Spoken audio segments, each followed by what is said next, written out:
Hello everyone ਸੋ ਅੱਜ ਇਸ video ਦੇ ਵਿੱਚ ਆਪਾਂ ਲਾਸਟ ਪਾਰਟ ਡਿਸਕਸ ਕਰਨ ਜਾ ਰਹੇ ਹਾਂ ਦਸੰਬਰ 2022 ਕਰੰਟ ਅਫੇਅਰ ਦਾ ਤੇ ਫਾਈਨਲੀ ਇਹ ਵਾਲੇ ਕਰੰਟ ਅਫੇਅਰਸ ਜਿਹੜੇ ਨੇ ਆਪਣੇ ਖਤਮ ਹੋ ਜਾਣਗੇ ਸੋ ਸਟਾਰਟ ਕਰਦੇ ਹਾਂ ਸਭ ਤੋਂ ਪਹਿਲਾਂ ਕਿਹੜੇ ਪੁਆਇੰਟਸ ਇਨਕਰੈਕਟ ਹੈ with respect to 2022 Burgundy private Hurun India 500 ਜਿਹਨੂੰ ਕਿ ਦਸੰਬਰ ਦੇ ਵਿੱਚ ਪਬਲਿਸ਼ ਕੀਤਾ ਗਿਆ ਸਭ ਤੋਂ ਪਹਿਲਾਂ ਜਿਹੜੀ RIL ਹੈ that is Reliance Industries Limited most valuable listed company ਹੈ ਇੰਡੀਆ ਦੇ ਵਿੱਚ ਜਿਹਦੀ ਵੈਲਿਊਏਸ਼ਨ ਹੈ 17.2 ਲੱਖ ਕਰੋੜ ਦੀ ਤੇ ਉਸ ਤੋਂ ਬਾਅਦ ਆਉਂਦੀ ਹੈ TCS ਉਸ ਤੋਂ ਬਾਅਦ Infosys limited largest private EMPLOYER ਹੈ ਇੰਡੀਆ ਦੇ ਵਿੱਚ ਓਕੇ ਜਿਹੜੀ ਕਿ EMPLOY ਕਰਦੀ ਹੈ 5,92,195 ਪੀਪਲ ਨੂੰ ਉਸ ਤੋਂ ਬਾਅਦ TCS ਦਾ ਨੰਬਰ ਹੈ next Serum Institute of India most valued unlisted company ਹੈ ਇੰਡੀਆ ਦੇ ਵਿੱਚ ਉਸ ਤੋਂ ਬਾਅਦ ਹੈ ਬਾਈਜੂਸ ਸੋ ਦੇਖੋ ਇਹਦੇ ਵਿੱਚ ਆਨਸਰ ਆਊਗਾ ਆਪਸ਼ਨ ਨੰਬਰ B ठीक है जी सो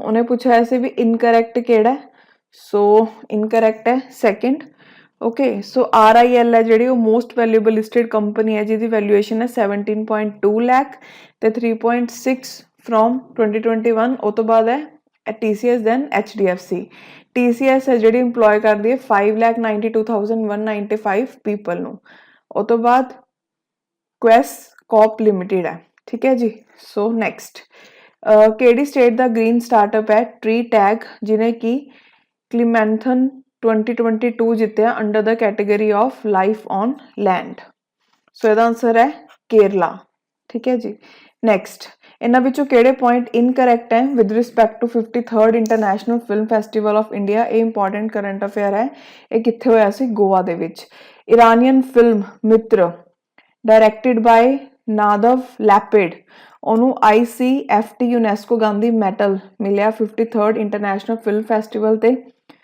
silver peacock for best director ਦਾ ਜਿਹੜਾ ਅਵਾਰਡ ਹੈ ਉਹ ਨਾਦਰ ਸੇਵੀਅਰ ਨੂੰ ਮਿਲਿਆ for his work on Turkish film no end then Wahid ਬੋਬਾਸਰੀ for No End was honored with Silver Peacock for Best Actor Male category and Daniela Marin for I Have Electric Dreams is honored with Silver Peacock for Best Actor Female category.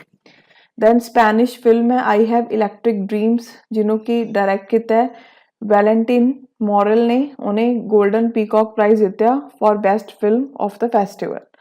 So ਇਹਦੇ ਵਿੱਚ option ਜਿਹੜਾ first है ठीक है जी वो incorrect है अगर आप गल करिए जिहड़ा 53rd international film festival of India है वो कित्थे होया गोवा दे विच एक एनुअल फिल्म फैसटीवल है ठीक है जिन्हों की ऑर्गेनाइज किया गया विद फिलोसफी ऑफ वासुदेव्य कुटुंबकम ठीक है the word is one family so याद रखियो भी की फिलोसफी सी ओके इनू ऑर्गेनाइज किया jointly national film development corporation ने ते इंटरटेनमेंट सोसाइटी ऑफ गोवा ने ओके सो मैगा स्टार चरणजीव उन्होंने Indian film personality of the year award मिले बहुत इंपॉर्टेंट है ये वाला फैक्ट ईरानियन फिल्म है नार गेसी ठीक है जिन्हों पयम ने डायरेक्ट किया है उन्होंने ICFT UNESCO गांधी मेडल दा प्राइज मिले ओके सो ये कुछ इंपॉर्टेंट फैक्ट्स ने याद रखियो ਤੇ ਉਸ ਤੋਂ ਬਾਅਦ ਤਾਂ ਉਹੀ ਵਾਲੇ ਨੇ ਜਿਹੜਾ ਆਪਾਂ ਨੇ ਪੁਆਇੰਟਸ ਚ ਪੜੇ ਇਸ ਚਾਹ ਦੇਖੋ ਫਿਲਮ ਡੀਅਰ ਡਾਇਰੀ ਨੇ 53rd ਆਨਰ ਚੈਲੰਜ ਜਿੱਤਿਆ ਸੈਕੰਡ ਐਡੀਸ਼ਨ ਚ of 75 creative minds of tomorrow ਇਹ ਵਾਲੇ ਫੈਸਟੀਵਲ ਦੇ ਵਿੱਚ ਉਸ ਤੋਂ ਬਾਅਦ ਨੈਕਸਟ ਬੈਂਜਾਮਿਨ ਨੇਤਾਨਯੂ ਉਹ ਪ੍ਰਾਈਮ ਮਿਨਿਸਟਰ ਬਣੇ 6 ਟਾਈਮ ਕਿਹੜੇ ਦੇਸ਼ ਦੇ ਸੋ ਇਹਨਾਂ ਦੇ ਨਾਮ ਤੋਂ ਹੀ ਪਤਾ ਲੱਗਦਾ ਆਪਾਂ ਨੂੰ ਇਜ਼ਰਾਈਲ ਦੇ ओके नैक्सट परसनैलिटी जिन्होंने अपॉइंट किया गया as brand ambassador of PepsiCo India Aquafina so नाम है कैटरीना कैफ ओके सो याद रखियो उस तो बाद ब्रांड अंबैसडर दोस्तों प्यूमा इंडिया के कौन है अनुष्का शर्मा रीसेंटली ये कुछ कॉन्ट्रोवर्सी भी रही सी प्यूमा ब्रांड को लैके सो क्वेश्चन आ सकता सो याद रखियो और तो बाद परसनैलिटी जो कि फर्स्ट विमेन प्रेजिडेंट बने इंडियन ओलंपिक एसोसीएशन दे इन दिसंबर 2022 दे विच सो PT ऊषा ये फर्स्ट ओलंपियन ते फर्स्ट इंटरनेशनल मेडलिस्ट भी है to head the IOA in its 95-year-old history IOA means Indian Olympic Association first sports person है महाराजा यगविंदर सिंह तो बाद जो कि प्रेजिडेंट बनी IOA दी और तो बाद डीना एरसिला फर्स्ट फीमेल प्रेजिडेंट बनी केड़ी कंट्री दी? सो नाम याद रखियो, पेरू। और तो बाद who has been recently, I think इतने मैं विमेन प्रेजिडेंट बोलना भूल गई, फर्स्ट फीमेल प्रेजिडेंट, ठीक है, मतलब फर्स्ट विमेन प्रेजिडेंट, सो इसलिए इंपॉर्टेंट है फैक्ट। और तो बाद first female president of table tennis federation of India किन्हों बनाया गया? ਇਹਦਾ आंसर है मेघना अलावत। और तो बाद केड़ी कंट्री है जिन्हों की चेयरमैनशिप मिली वैसेनार अरेंजमेंट, जो कि एक मल्टीनेशनल टेक्नोलॉजी कंट्रोल एग्रीमेंट है? सो केड़ी कंट्री है? इंडिया, ठीक है जी। और तो बाद नेक्स्ट कंट्री जिन्हों की प्रेजिडेंट मिली यूनाइटेड नेशन सिक्योरिटी काउंसिल दी दिसंबर मंथ के लिए? सो इंडिया नूं, ठीक है जी। सो याद रखियो, इंपॉर्टेंट है। और तो बाद नेक्स्ट कंपनी जिन्हें कि रिसेंटली MOU साइन किया सेंट्रल टीबी डिवीजन नाल to undertake a TB elimination project in Uttar Pradesh and Chhattisgarh? So इसका आंसर आऊगा इंडियन ऑयल कॉर्पोरेशन लिमिटेड। कई बार स्टेट्स का नाम भी पूछ लेंगे हैं, सो याद रखियो केड़ी केड़ी स्टेट से विच टीबी ਨੂੰ एलिमिनेट करना है? उत्तर प्रदेश, छत्तीसगढ़। ਜਿਹੜਾ MOU है ये ਬਲੋਸਟਰ करूगा विजन प्राइम मिनिस्टर मोदी का कि एंड करना टीबी ਨੂੰ इंडिया तो बाय 2025। टारगेट भी याद रखियो, ऐसे क्वेश्चंस पेपर च पूछ लेंगे ने। ओके, सो ਇਹਦੇ ਨਾਲ ਜਿਹੜੀ इंडियन ऑयल है वो फर्स्ट कॉर्पोरेट बन गई जो इंप्लीमेंट कर रही है large scale active case finding campaign 75 district UP दियां। ओके, ਤੇ ਜਿਹਦੇ ਵਿੱਚ 10% ਪੋਪੂਲੇਸ਼ਨ ਨੂੰ ਕਵਰ ਕੀਤਾ ਜਾਊਗਾ once a year for 3 years। ਉਹ ਤੋਂ ਬਾਅਦ ਆਰਗੇਨਾਈਜੇਸ਼ਨ ਜਿਹਨੇ MOU ਸਾਈਨ ਕੀਤਾ ਮਿਨਿਸਟਰੀ ਆਫ ਪਾਵਰ ਦੇ ਨਾਲ for implementation of early warning system for vulnerable hydro projects and power stations? So ਇਹਦਾ ਆਨਸਰ ਆਊਗਾ DRDO, ठीक है जी। सो ਇਹਦੇ ਵਿੱਚ ਮਿਨਿਸਟਰੀ ਆਫ ਪਾਵਰ ਤੇ DRDO ਜੁਆਇੰਟਲੀ ਵਰਕ ਕਰ ਰਹੇ ਹਨ ਡਿਵੈਲਪ ਕਰਨ ਦੇ ਲਈ sustainable mitigation measures against avalanches, landslides, glacier lakes and other geo hazards. So next current affair है कंपनी दसो जिन्हें रिसेंटली एग्रीमेंट साइन किया है टूर हाइपरलूप दे नाल डिवेलप करने दे लई हाइपरलूप टेक्नोलॉजी? सो इसका आंसर आऊगा टाटा स्टील लिमिटेड ने, ठीक है जी। और तो बाद कंपनी जिन्हों की रिसेंटली सिलेक्ट किया गया इंडियन ऑयल कॉर्पोरेशन लिमिटेड के द्वारा प्रोवाइड करने दे लई SD-WAN that is software defined wide area network solution for its retail outlets? इसका आंसर आऊगा Reliance Jio Infocomm. Next company जिन्हें MOU साइन किया National Thermal Power Corporation Limited के नाल रिड्यूस करने दे लई carbon footprint coal based power plants तो? सो इसका आंसर आऊगा GE पावर इंडिया। ओके, और तो बाद केड़ी कंपनी है जिन्हें पार्टनरशिप की है डिजी लॉकर दे नाल local storage of government issue IDs ਨੂੰ ਲੈ ਕੇ ਆਉਣ ਲਈ ऑन एंड्रॉयड डिवाइसेस? सो ਇਹਦਾ ਆਨਸਰ ਆਊਗਾ गूगल, ठीक है जी। ਉਹ ਤੋਂ ਬਾਅਦ सो ਇਹਦੇ ਵਿੱਚ ਦੇਖ ਲਓ ਇੱਕ ਵਾਰ Google for India 2022 8th edition ਹੋਇਆ ਜਿਹੜਾ ਕਾਨਫਰੰਸ ਦਾ, ਉਹਦੇ ਵਿੱਚ गूगल ने अनाउंस ਕੀਤੀ पार्टनरशिप डिजी लॉकर ਦੇ ਨਾਲ जो कि government authorize identification storage system है ताकि ਜਿਹੜੇ लोकल स्टोरेज है गवर्नमेंट इशूड IDs ਉਹਨਾਂ ਨੂੰ एंड्रॉयड डिवाइसेस ਤੇ ਲੈ ਕੇ ਆਇਆ ਜਾਵੇ। ओके, ਜਿਹੜੀ ਇਹ पार्टनरशिप है पार्ट है गूगल आर्टिफिशियल इंटैलीजेंस ऑफरिंग्स ਤੇ। और तो बाद नैक्सट कंपनी दसो जिन्हें पार्टनरशिप की नैशनल स्मॉल इंडस्ट्रीज कॉर्पोरेशन ते वॉलमार्ट दे नाल सपोर्ट करने दे लई MSMEs ਨੂੰ अक्रॉस इंडिया? सो इसका आंसर आऊगा फ्लिपकार्ट ते वॉलमार्ट है ਜਿਹੜੇ ਉਹਨਾਂ ਨੇ पार्टनरशिप की है नैशनल स्मॉल इंडस्ट्रीज कॉर्पोरेशन दे नाल एक्सीलरेट करने दे लई capacity building micro small medium enterprises नाल इंडिया दे विच।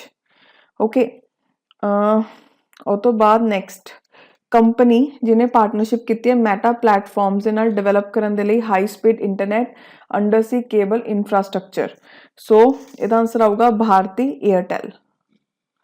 ओके, सो भारती एयरटेल ने कोलैबोरेशन अनाउंस की है मैटा प्लेटफॉर्म्स INC दे नाल जिहड़ी पेरेंट कंपनी है फेसबुक, व्हाट्सएप ते इंस्टाग्राम दी to support growth of India's digital ecosystem. Airtel ते मैटा जिहड़े वो इन्वेस्ट करनगे collaboratively in global connectivity infrastructure and new age digital solution. Okay, वो तो बाद इंडियन कंपनी जिन्हें कि MOU साइन किया UK बेस्ड फर्म अनूव दे नाल to conduct genomic based research on various communicable non communicable disease in India, so Max Healthcare Institute ने. Okay, ਉਹ ਤੋਂ ਬਾਅਦ next organization जिन्हें release किया अपना web publication statistical tables relating to banks in India 2021-22 ਜਿਹਦੇ ਵਿੱਚ ਐਕਟੀਵਿਟੀਜ਼ ਇੰਡੀਅਨ ਬੈਂਕਿੰਗ ਸਰਵਿਸਿਜ਼ ਨੂੰ ਦੀ ਜਿਹੜੀ ਐਕਟੀਵਿਟੀਜ਼ ਹੈ ਮਤਲਬ ਉਹਨਾਂ ਨੂੰ ਕਵਰ ਕੀਤਾ ਜਾਊਗਾ. ਸੋ ਇਹਦਾ ਆਨਸਰ ਆਊਗਾ ਆਰਬੀਆਈ. ਆਰਬੀਆਈ ਨੇ ਰਿਲੀਜ਼ ਕੀਤੀ ਆਪਣੀ ਵੈਬ ਪਬਲੀਕੇਸ਼ਨ ਜਿਹਦਾ ਟਾਈਟਲ ਹੈ statistical tables related to banks in India 2021-22 ਜਿਹਦੇ ਵਿੱਚ ਜਿਹੜੇ ਇੰਡੀਅਨ ਬੈਂਕਿੰਗ ਸੈਕਟਰ ਉਹਦੀ ਐਕਟੀਵਿਟੀਜ਼ ਨੂੰ ਕਵਰ ਕੀਤਾ ਜਾਊਗਾ. ਠੀਕ ਹੈ. ਇਹ ਪ੍ਰੈਜ਼ੈਂਟ ਕਰ ਰਹੀ ਹੈ entry wise information major items ਤੇ of liabilities and assets along with their majority profile, income, expenses, select financial ratios, number of employees, details of priority sector advance for SC banks, capital to risk weightage asset ratio, non-performing assets, etc. और तो बाद ਕਿਹੜੇ points incorrect है with respect to report on trend and progress of banking in India ਜਿਹਨੂੰ publish ਕੀਤਾ RBI ਨੇ. ਸਭ ਤੋਂ ਪਹਿਲਾਂ ਜਿਹੜੀ gross national performing assets ratio ਹੈ ਸ਼ਡਿਊਲ ਕਮਰਸ਼ੀਅਲ ਬੈਂਕਸ ਦੀ ਉਹ ਡਿਕਲਾਈਨ ਹੋ ਗਈ 3% ਦੇ ਨਾਲ ਸਤੰਬਰ ਦੇ ਵਿੱਚ 2022 ਚ ਫਰੋਮ 5% ਜੋ ਕਿ 2017-18 ਚ ਸੀ. ਉਹ ਤੋਂ ਬਾਅਦ ਅਗਰ ਆਪਾਂ ਰਿਪੋਰਟ ਦੀ ਗੱਲ ਕਰੀਏ ਤਾਂ ਜਿਹੜੇ ਬੈਂਕਸ ਹੈ ਉਹਨਾਂ ਨੂੰ ਰੇਜ਼ ਕਰਨੀ ਪਊਗੀ ਡਿਪੋਜ਼ਿਟ ਰੇਟਸ ਜ਼ਿਆਦਾ ਤਾਂ ਕਿ ਉਹ ਮੀਟ ਕਰ ਸਕਣ surge in credit demand due to increase in credit growth during 2021-22. ਅਗਸਤ 2022 ਤੱਕ ਟੋਟਲ ਆਫ 62.5 ਮਿਲੀਅਨ ਪ੍ਰਧਾਨ ਮੰਤਰੀ ਜਨ ਧਨ ਯੋਜਨਾ ਅਕਾਊਂਟਸ ਜਿਹੜੇ ਨੇ ਉਹਨਾਂ ਵਿੱਚੋਂ ਸਿਰਫ 8.2% ਜਿਹੜੇ ਨੇ ਉਹਨਾਂ ਦਾ ਜ਼ੀਰੋ ਬੈਲੈਂਸ ਸੀਗਾ. ਠੀਕ ਹੈ, ਮਤਲਬ ਉਹ ਜ਼ੀਰੋ ਬੈਲੈਂਸ ਅਕਾਊਂਟ ਸੀ.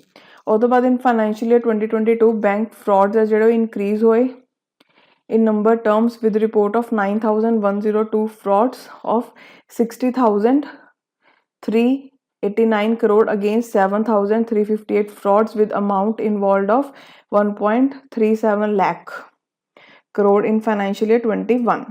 Okay, so ਇਹਦੇ ਵਿੱਚ incorrect ਪੁੱਛਿਆ ਬਸ ਇਹਦਾ ਆਨਸਰ ਹੈ first. Okay, ਉਹ ਤੋਂ ਬਾਅਦ ਇਹਨੂੰ ਜ਼ਿਆਦਾ ਯਾਦ ਰੱਖਣ ਦੀ ਜ਼ਰੂਰਤ ਨਹੀਂ ਹੈ ਬਸ ਉਂਝ ਦੇਖ ਲਿਓ. So ਨੈਕਸਟ ਕੁਐਸਚਨ ਇਹਨਾਂ ਵਿੱਚੋਂ ਕਿਹੜੀ ਸਟੇਟਮੈਂਟਸ ਕਰੈਕਟ ਹੈ with regard to amendment made by RBI on bank locker rules. So ਦੇਖੋ ਪਹਿਲਾ ਬੈਂਕਸ ਇੰਸ਼ੋਰ ਕਰਨ ਕਿ ਕੋਈ ਵੀ ਅਨਫੇਅਰ ਟਰਮਸ ਜਾਂ ਕੰਡੀਸ਼ਨਸ ਹੈ ਜਿਹੜੀਆਂ ਉਹਨਾਂ ਦੇ ਲੋਕਰ ਐਗਰੀਮੈਂਟ ਦੇ ਵਿੱਚੋਂ ਨਾ ਹੋਣ. ਜਿੰਨੇ ਵੀ ਐਗਜ਼ਿਸਟਿੰਗ ਲੋਕਰ ਡਿਪੋਜ਼ਿਟਰਸ ਹੈ ਉਹਨਾਂ ਨੂੰ ਸਾਈਨ ਕਰਨਾ ਪਊਗਾ ਇੱਕ ਰਿਊਨਲ ਐਗਰੀਮੈਂਟ ਸਪੈਸੀਫਾਈਡ ਡੇਟ ਤੋਂ ਪਹਿਲਾਂ.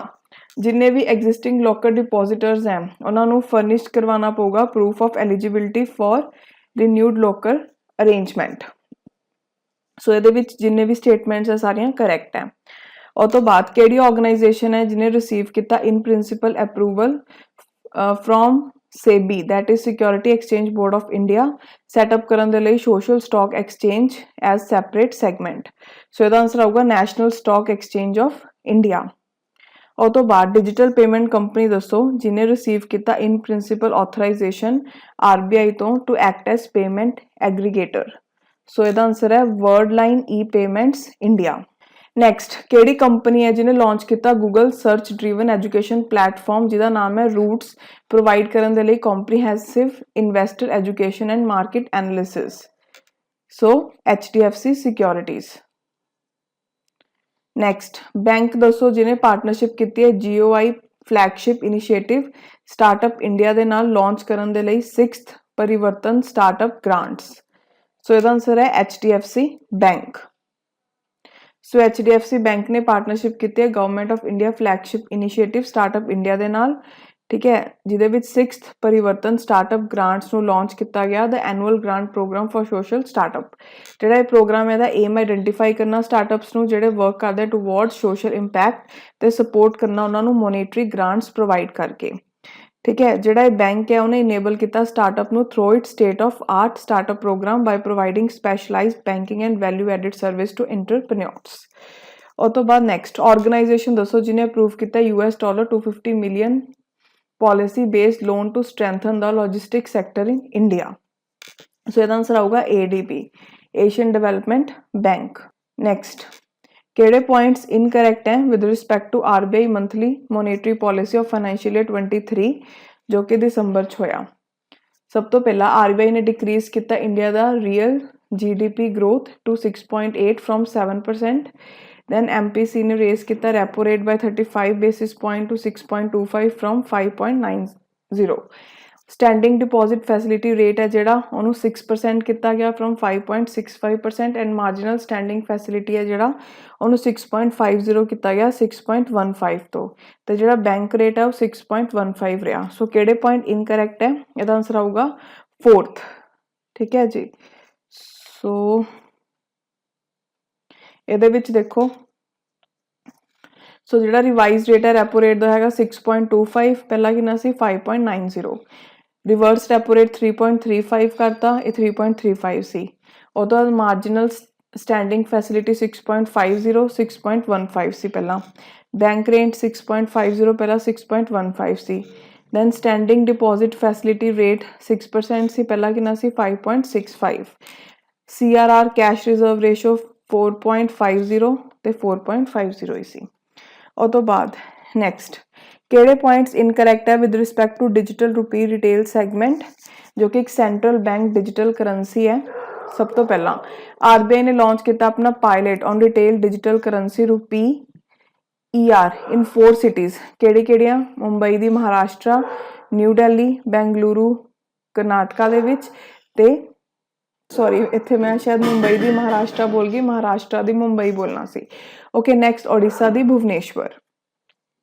ਇਹਦੇ ਵਿੱਚ RBI ਨੇ ਇਸ਼ੂ ਕੀਤੇ 1.30 ਕਰੋੜ ਫੋਰ ਬੈਂਕਸ ਨੂੰ that is state bank of India ICICI bank Axis bank HDFC bank ਪਾਰਟਿਸਿਪੇਟਿੰਗ banks based on their indents in first phase ਉਹ ਤੋਂ ਬਾਅਦ ER ਜਿਹੜਾ ਪ੍ਰੋਵਾਈਡ ਕਰੂਗਾ ਐਸਐਸ ਸੇਫ ਮਨੀ ਨੂੰ for payment and settlement as it is a direct liability of RBI ਸੋ ਇਹਦੇ ਵਿੱਚ ਜਿਹੜਾ option B ਹੈ ਠੀਕ ਹੈ ਜੀ ਉਹ ਇਨਕਰੈਕਟ ਹੈ ਬਾਕੀ ਸਾਰੇ ਠੀਕ ਨੇ ਸੋ RBI ਨੇ ਲਾਂਚ ਕੀਤਾ ਆਪਣਾ pilot on retail digital currency ਰੁਪਏ ਕੱਲ ਡਿਜੀਟਲ ਰੁਪਏ ਰਿਟੇਲ ਸੈਗਮੈਂਟ ਜੋ ਕਿ ਇੱਕ ਸੈਂਟਰਲ ਬੈਂਕ ਡਿਜੀਟਲ ਕਰੰਸੀ ਹੈ जो कि इलैक्ट्रॉनिक फॉर्म है सोवरिंग करंसी दी ठीक है इस रिगार्ड दे विच RBI ने इशू किया 1.71 करोड़ फोर पार्टिसिपेटिंग बैंक्स नू that is state bank of India ICICI yes bank IDFC first bank मतलब पहला ये सारे बैंक्स ज्वाइन करेंगे उस तो बाद बैंक ऑफ बड़ौदा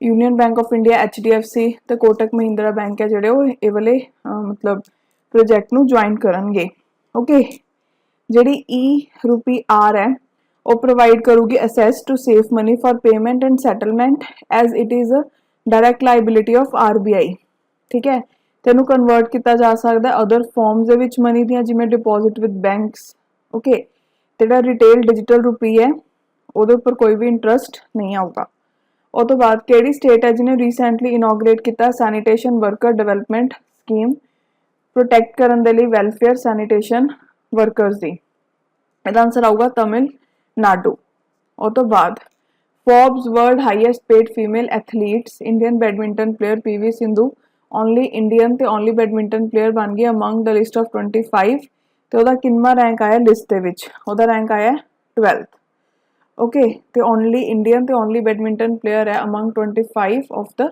लिस्ट अगर ਆਪਾਂ ਗੱਲ ਕਰੀਏ ਇਹਦੇ ਵਿੱਚ ਫਰਸਟ ਕਿਹਦਾ ਹੈ ਨਵਾਮੀ ओसाका जापान तो ठीक है जी second Serena Williams third Eileen Gu और तो बाद UI green metric world university ranking दे अकॉर्डिंग जिन्हों यूनिवर्सिटास इंडोनेशिया ने रिलीज़ किया है दिसंबर दे विच dash rank number 1 in India and 21st world wide for being the most sustainable university केड़ी यूनिवर्सिटी है इंडिया जिसका रैंक नंबर 1 आया तो इसका आंसर आऊगा Manipal academy of higher education Karnataka ठीक है जिहदा रैंक नंबर 1 आया तो 121st आया पूरे वर्ल्ड दे विच for being the most sustainable university next देखो किहड़े पॉइंट्स इनकरैक्ट है with respect to united nation biodiversity conference in December 2022 सब तो पहला यूनाइटेड नेशन बायोडाइवर्सिटी कॉन्फ्रेंस है जिहड़ी वो कित्थे होई कुनमिंग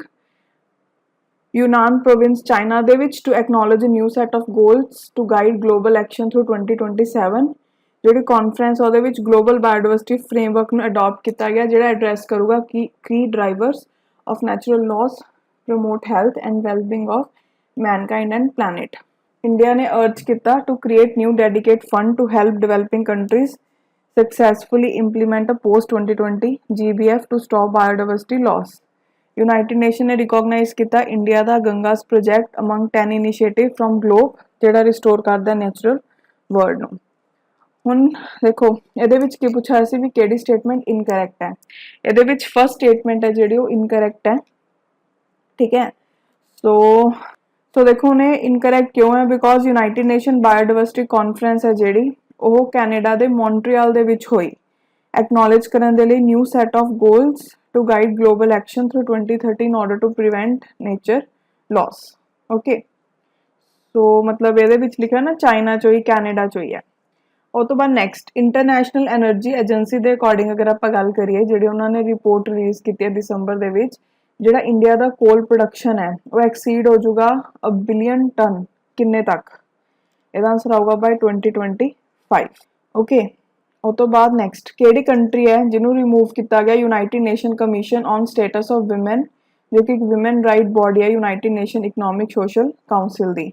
सो केड़ी कंट्री है, यदा आंसर आऊगा ईरान। उस तो बाद दिसंबर दे विच किने एस्टैब्लिश किया international climate club for countries to combat global warming. So यदा आंसर आऊगा G7।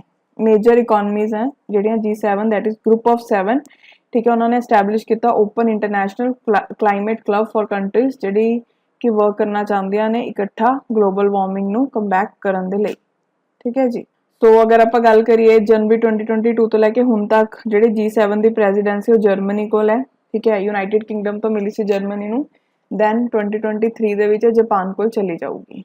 सो देखो केड़ी ऑर्गेनाइजेशन है जिन्हें रिसेंटली एक रिपोर्ट तैयार की है जिहदे विच ये कहा गया है कि जिन्ने भी पब्लिक ट्रांसपोर्टेशन है इंडिया दे विच, ठीक है, उन्होंने सब तो वध फ्रीकुएंट यूजर्स उन्होंने केड़ी है विमेन, दैट इज 84% जी जर्नीज विमेन करदियां ने, ठीक है। अगर आप 100% तो देखिए सो इसका आंसर आऊगा वर्ल्ड बैंक। वर्ल्ड बैंक की एक रिपोर्ट है tool kit on enabling gender responsive urban mobility and public space in India, ठीक है। सो ये अकॉर्डिंग ये क्या है। उस तो बाद नैक्सट देखो केड़ी ऑर्गेनाइजेशन है जिन्हें रिलीज किए है एक रिपोर्ट का टाइटल है preventing injuries and violence and overview with की फाइंडिंग दैट जो रोड ट्रैफिक इंजरीज है उस सैकेंड लीडिंग कॉज है डैथ का बच्चों के। अगर आप 5 तो 14 साल के बच्चों की गल करिए तो इसका आंसर आऊगा वर्ल्ड हेल्थ ऑर्गेनाइजेशन, ठीक है जी। उस तो बाद next according to ICAO aviation safety ranking जिन्होंने रिलीज किया गया दिसंबर के इसकी क्या गया कि इंडिया की जी रैंकिंग है वो इनक्रीज होगी किन्ने रैंक के नाल 22 दे विच फ्रॉम 102nd इन 2018। सो इसका आंसर आऊगा 48। ਇਹਦੇ ਵਿੱਚ अगर ਤੁਹਾਨੂੰ पूछा जाए कि फर्स्ट रैंक ਤੇ कौन है तो सिंगापुर है, UAE सैकेंड रैंक ਤੇ है, ठीक है।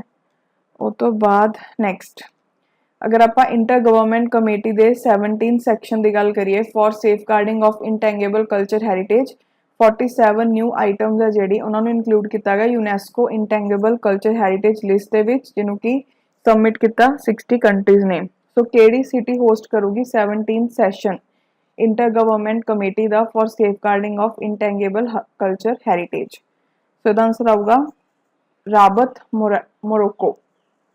ओके, अगर आप turning the tide on internal displacement a developing approach to solution report की गल करिए तो मोर दैन 100 मिलियन पीपल है जो उन्होंने डिसप्लेस किया गया फोर्सफुली 2022 के फॉर फर्स्ट टाइम। केड़ी ऑर्गेनाइजेशन है जिन्हें क्रिएट की है report along with internal displacement monitoring centre नाल। सो इसका आंसर आऊगा यूनाइटेड नेशन डेवलपमेंट प्रोग्राम, ठीक है जी। उस तो बाद नवंबर दे विच वर्ल्ड हैल्थ ऑर्गेनाइजेशन जिहड़ा है उहदा नाम रीनेम किया गया। सो नैक्सट की है कि वर्ल्ड हैल्थ ऑर्गेनाइजेशन ने मोंकी पॉक्स का नाम चेंज करके की रखता एमपॉक्स, ठीक है। वर्ल्ड हेल्थ ऑर्गेनाइजेशन ने रीनेम किया मोंकी पॉक्स में as mpox citing concerns the original name of decades old animal disease could be constructed as discriminatory and racist, ठीक है। तो अगर आप यूनाइटेड नेशन स्टेटमेंट की गल करिए तो एमपॉक्स है जोड़ा और न्यू नाम है मोंकी पॉक्स का। उस तो बाद अगर आप देखिए first human monkey pox case है जो 1970s दे विच रिकॉर्ड होया, ठीक है जी। ਉਹ ਤੋਂ ਬਾਅਦ ਇਹਨਾਂ ਵਿੱਚੋਂ ਕਿਹੜੀ ਵਰਲਡ ਹੈਰੀਟੇਜ ਸਾਈਟ ਹੈ ਜਿਹਨੂੰ ਰਿਕਮੈਂਡ ਕੀਤਾ ਗਿਆ on a list of in danger by united nation education scientific cultural organisation. So ਇਹਦਾ ਆਨਸਰ ਆਊਗਾ ग्रेट बैरियर रीफ ऑस्ट्रेलिया। ठीक है, so UNESCO that is united nation education scientific cultural organisation ने release की report ਜਿਹਦੇ ਵਿੱਚ ਜਿਹੜਾ Australia ਦਾ ग्रेट बैरियर रीफ है ਉਹਨੂੰ ਰਿਕਮੈਂਡ ਕੀਤਾ ਗਿਆ on a list of world heritage sites ਜੋ ਕਿ ਡੇਂਜਰ ਚ ਹੈ। ठीक है, अगर आप ग्रेट बैरियर रीफ की गल करिए तो world the biggest coral reef system है, इकोसिस्टम है सॉरी। ओके, सो नैक्सट है केड़ा इंडिया का फर्स्ट कंप्लीट लाइब्रेरी कंस्टिट्यूएंसी बन गया। सो इसका आंसर आऊगा धर्मादम केरला। ठीक है जी। उस तो बाद केड़ी स्टेट या यूनियन टैरेटरी है जिन्हें लोजार फेस्टिवल सैलीब्रेट किया किसी अनदर स्टेट यूनियन टैरेटरी दे नाल अपना न्यू ईयर नू सैलीब्रेट करन दे लई। सो मतलब किन्ना किन्ना ने किया, लद्दाख ते जम्मू कश्मीर ने। ठीक है, loser festival Ladakhi new year मनाने के लिए कई बार फैसटिवल्स उपर भी क्वेश्चन पूछ लेंगे हैं, सो याद रखियो। अगर आप लोसार की गल करिए तो यदा मतलब न्यू ईयर होंगे तिब्बत दे विच। लो मीनस ईयर, सार मीनस न्यू। ठीक है जी। उस तो बाद फर्स्ट ड्रोन कंपनी केड़ी बन गई जिन्हें कि DGCA का डबल सर्टिफिकेशन प्राप्त किया किसान ड्रोन के लिए। सो इसका आंसर है गरुड़ एरोस्पेस। ठीक है जी। So next what type is Pralay a quasi ballistic missile जिन्होंने डेवलप किया DRDO ने। सो ये किस टाइप दी है, सरफेस टू सरफेस। ठीक है जी। ते हिट कर दिया टारगेट नू 150-500 किलोमीटर्स अवे। सानिया मिर्जा जी इंडिया की first Muslim female fighter pilot बन गई IAF दे विच ते डैश फर्स्ट IAF पायलट। ते केड़ी state the first IAF pilot बन गई, उत्तर प्रदेश की। ठीक है जी। उस तो बाद कंपनी जिन्हें रिसेंटली लॉन्च किया GIXI India first gas price index. So इसका आंसर आऊगा इंडियन गैस एक्सचेंज। उस तो बाद अगर आप ASI archaeological survey of India की गल करिए तो इन्होंने विचों केड़ी कल्चरल साइट्स है इंडिया दे विच जिन्हों ऐड किया गया यूनेस्को वर्ल्ड हैरीटेज साइट की प्रोविजनल लिस्ट दे विच दिसंबर 2022 दे विच।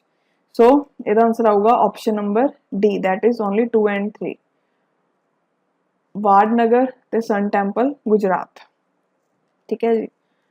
उस तो बाद देखो हुण अगर आप ASI that is archaeological survey of India की गल करिए तो 3 न्यू कल्चरल साइट्स है जिहड़े उन्होंने ऐड किया गया प्रोविजनल लिस्ट दे विच united nation education scientific cultural organisation world heritage sites दियां। ठीक है, सन टैंपल मोधेरा गुजरात ते उहदे एडजॉइनिंग मॉन्यूमेंट्स। उस बाद Vadnagar a multi layered historic town Gujarat जिहड़ा है जो कि बर्थ प्लेस है प्राइम मिनिस्टर नरेंद्र मोदी दी। Rock cut sculpture and reliefs of Unakoti. ठीक है जी। सो यूनेस्को टेंटेटिव लिस्ट है जिहड़ी इन्वेंटरी है वो प्रॉपर्टीज दी with each state party intends to consider for nomination and it highlights India's immense natural culture heritage diversity. India दी अगर आप देखिए तो हुण कितनी साइट्स हो गया यूनेस्को की टेंटेटिव लिस्ट 52। कई बार ये भी पूछ लेंगे हैं केड़ी स्टेट है जिहदे विच इंडिया का फर्स्ट ते वर्ल्ड का सैकेंड इन्फेंट्री रिसर्च सेंटर ते म्यूजियम है जिहड़ा उन्होंने इनॉग्रेट किया गया दिसंबर दे विच। सो इसका answer आऊगा Madhya Pradesh. Next country दसो जिन्हें कि लॉन्च किया ग्रुप ऑफ फ्रेंड्स प्रमोट करने के लिए accountability for crime against UN peace keepers. इसका आंसर आऊगा इंडिया। उस तो बाद केड़ी इंडिया की first carbon neutral power exchange बन गई, इंडियन एनर्जी एक्सचेंज। ठीक है जी। नैक्सट जियोग्राफिकल इंडिकेशन टैग है जिहड़ा उन्होंने ग्रांट किया गवर्नमेंट ने 9 न्यू प्रोडक्ट्स नू। ठीक है, तो ये इंडिया के जो टोटल GI टैग्स हैं प्रोडक्ट्स से किन्ने हो गए। सो इसका आंसर आऊगा 432। ठीक है, हुण इहदे विच किहड़े-किहड़े हैं जिहड़े न्यू प्रोडक्ट्स हैं, अट्टापड्डी, Attukombu, Avara Kerala, Alibag white onion Maharashtra, Raktsey Karpo apricot Ladakh, Tandur red gram that is Telangana ते गैमोसा असम। ठीक है जी। उस तो बाद नैक्सट केड़ी कंपनी है जिन्हें शोकेस किया Wagon R flex fuel prototype model जो कि इंडिया का first mass segment flex fuel prototype car है न्यू दिल्ली दे विच। सो इसका आंसर आऊगा मारुति सुजुकी। ਕਿਹੜੀ ਸਿਟੀ ਹੈ ਜੋ ਇੰਡੀਆ ਦੀ ਫਸਟ ਕਾਰਬਨ ਨਿਊਟਰਲ ਫਾਰਮ ਹੈ ਤੇ ਉਹ ਕਿੱਥੇ ਮਤਲਬ ਕਿਹੜੀ ਸਿਟੀ ਹੈ ਠੀਕ ਹੈ ਜਿਹਦੇ ਵਿੱਚ ਇੰਡੀਆ ਦਾ first carbon neutral farm located ਹੈ ਬੇਸਿਕਲੀ ਸੋ ਇਹਦਾ ਆਨਸਰ ਆਊਗਾ ਕੇਰਲਾ ਦੇ ਅਲੂਵਾ ਦੇ ਵਿੱਚ ਕਿਹੜੀ ਸਟੇਟ ਯੂਨੀਅਨ ਟੈਰੀਟਰੀ ਹੈ ਜਿਹਦੇ ਵਿੱਚ ਇੰਟਰਨੈਸ਼ਨਲ ਲੂਸੋਫੋਨ ਫੈਸਟੀਵਲ ਹੋਇਆ ਸੋ ਇਹ ਹੋਇਆ ਗੋਆ ਦੇ ਵਿੱਚ ਓਕੇ ਜੀ ਉਹ ਤੋਂ ਬਾਅਦ ਸਟੇਟ ਦੱਸੋ ਜਿਹੜੀ ਕਿ ਫਸਟ ਸਟੇਟ ਬਣ ਗਈ ਇੰਡੀਆ ਦੇ ਵਿੱਚ ਲਾਂਚ ਕਰਨ ਦੇ ਲਈ ਸੈਪਰੇਟ ਦਿਵਿਆਂਗ welfare department for the welfare of differently abled people so ਇਹਦਾ ਆਨਸਰ ਆਊਗਾ ਮਹਾਰਾਸ਼ਟਰ ਠੀਕ ਹੈ ਨੈਕਸਟ ਕਿਹੜੇ ਪੁਆਇੰਟਸ ਇਨਕਰੈਕਟ ਹੈ with respect to centre for monitoring Indian economies data about India's unemployment rate in November so India का जो unemployment rate है वो इंक्रीज हो गया to 3 month high at 8% during November unemployment rate urban India के विच higher see at 8.96% as compare to 7.21 in October 2022 states की गल करिए तो उत्तर प्रदेश है जो हाईएस्ट अनएम्प्लॉयमेंट रेट है नवंबर के विच उस तो बाद है बिहार सो इसका आंसर आऊगा ऑप्शन नंबर सी ठीक है जिस पूछा ना भी किहड़ा अनकरैक्ट है यानी कि जो थर्ड है वो अनकरैक्ट है क्योंकि जो हरियाणा है वो हाईएस्ट अनएम्प्लॉयमेंट रेट से नवंबर ते विच एट 30.6% उस तो बाद राजस्थान फिर जम्मू कश्मीर फिर बिहार फिर त्रिपुरा नैक्सट केड़ी स्टेट का बीच है जिहदे विच इंडिया का फर्स्ट परमानेंट रैंप बनया फॉर परसनस विद डिसेबिलिटी ठीक है सो इसका आंसर आऊगा तमिलनाडु के मैरीना बीच के उपर ਕਿਹੜੀ ਸਟੇਟ ਹੈ ਯੂਨੀਅਨ ਟੈਰੀਟਰੀ ਹੈ ਜਿੱਥੇ first ever tribal winter festival ਹੋਇਆ ਸੋ ਜੰਮੂ ਕਸ਼ਮੀਰ ਦੇ ਵਿੱਚ ਓਕੇ ਜਿਹੜਾ ਇਹ ਫੈਸਟੀਵਲ ਹੈ ਦਾ ਮੇਨ ਏਮ ਕੀ ਐਜੂਕੇਟ ਕਰਨਾ ਲੋਕਾਂ ਨੂੰ ਹੋਮ ਸਟੇ ਹਾਰਸਬੈਕ ਰਾਈਡਿੰਗ ਤੇ ਹੋਟਲ ਮੈਨੇਜਮੈਂਟ ਦੇ ਬਾਰੇ ਉਹ ਤੋਂ ਬਾਅਦ ਇਲੈਕਟ੍ਰਿਕ ਬੋਟ ਮੈਨੂਫੈਕਚਰਰ ਨਵਾਲਟ ਸੋਲਰ ਜਿਹੜਾ ਹੈ ਉਹਨੂੰ ਰਿਸੀਵ ਕੀਤਾ ਫਸਟ ਐਕਸਪੋਰਟ ਆਰਡਰ ਕਿਹੜੀ ਕੰਟਰੀ ਤੋਂ ਸੋ ਇਹਦਾ ਆਨਸਰ ਆਊਗਾ ਮਾਲਦੀਵਸ ਉਹ ਤੋਂ ਬਾਅਦ ਕਿਹੜੇ ਪੁਆਇੰਟ ਕਰੈਕਟ ਹੈ with respect to special bulletin on maternal mortality in India 2018-2020 ਜਿਹਨੂੰ ਰਿਲੀਜ਼ ਕੀਤਾ office of registrar general and census commissioner ਦੇ ਇੰਡੀਆ ਨੇ ਅਗਰ ਆਪਾਂ ਰਿਪੋਰਟ ਦੀ ਗੱਲ ਕਰੀਏ ਤਾਂ ਮੈਟਰਨਲ ਮੋਰਟੈਲਿਟੀ ਰੇਸ਼ੋ ਹੈ ਜਿਹੜੀ ਉਹ ਡਿਕਲਾਈਨ ਹੋ ਗਈ 130 per lakh live births in 2014-16 to 97 per lakh live birth in 2018-20